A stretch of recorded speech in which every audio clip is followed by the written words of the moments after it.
Weed is becoming increasingly accepted, and as a result, there's just as much propaganda surrounding the plant as ever before.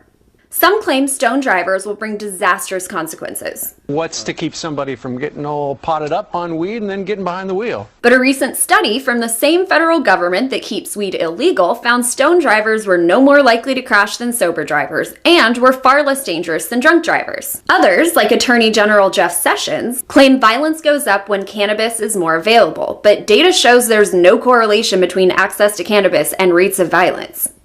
A classic lie about weed that still persists today is that weed is a gateway drug. You know, marijuana is a cure for opiate abuse. Give me a break. Yet opiate overdose rates go down in states with medical marijuana, but it destroys your lungs. We actually measured lung function every year in our marijuana smokers up to 8 years. And we found that the slope of the decline in lung function was almost identical in the marijuana-only smokers compared to the non-smokers, where it was accelerated in the tobacco smokers. But it makes you stupid.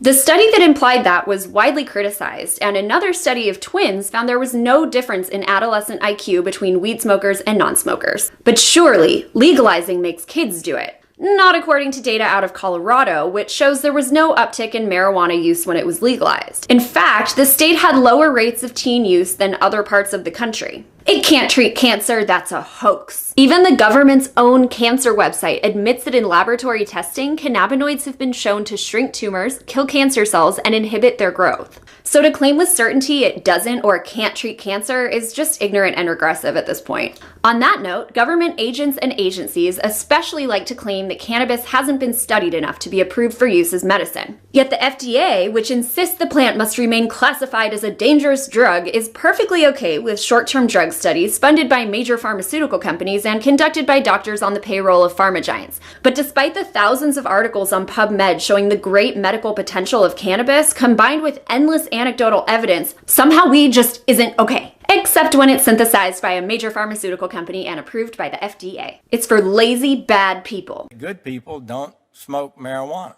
And dirty hippies. Okay, well, if that's true, this retired cop with Parkinson's disease,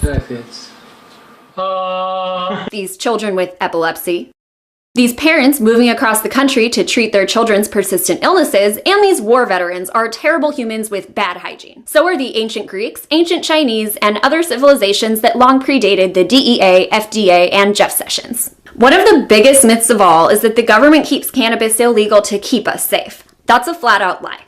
A former Nixon aide admitted in the 1990s that weed was particularly demonized to smear anti-war and black activists. Cannabis and hemp are also a threat to big pharmaceutical companies and the billions they generate, as well as big liquor and all the industries hemp could put out of business for its durability, efficiency, and sustainability. And finally, if you peacefully break the outdated law to use or sell cannabis without hurting anyone, you could end up the victim of brutal, violent assault and unjust incarceration. Oh, wait, that's not a myth. That's decades of reality. Cannabis may have some negative side effects that will continue to be discovered with further research, but not only are they nowhere near the severity of other state-sanctioned drugs, they also don't include death. Nor are the side effects as bad as having your life ruined by the government because you use or sell a plant.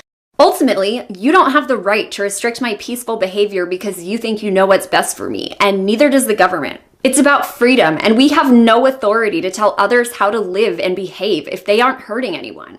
It's about being liberated in your mind and knowing you have the basic human right to experiment with your own consciousness or treat your own illnesses. So on that note and in that spirit, now I'm going to hit this non-psychoactive CBD joint that my government still swears to me isn't safe.